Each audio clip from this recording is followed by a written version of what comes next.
বলে নীলগিরির কিছু অনুভূতি। চারিদিক দেখা যাবে টপ একদম, হ্যাঁ চারিদিক দেখা যাবে, তাই না? হ্যাঁ সেই না, সকালে আরো সুন্দর লাগতো এটা।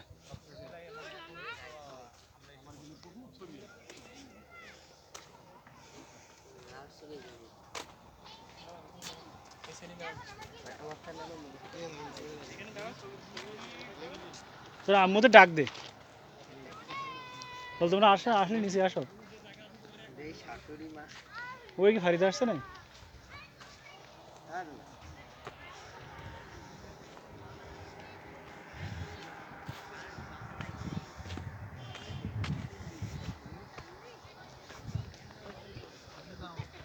সকালে আসলে এটা আরো সুন্দর লাগবে। একটা ছবি দিলে দাদি, এই ফোন দিয়ে দিল।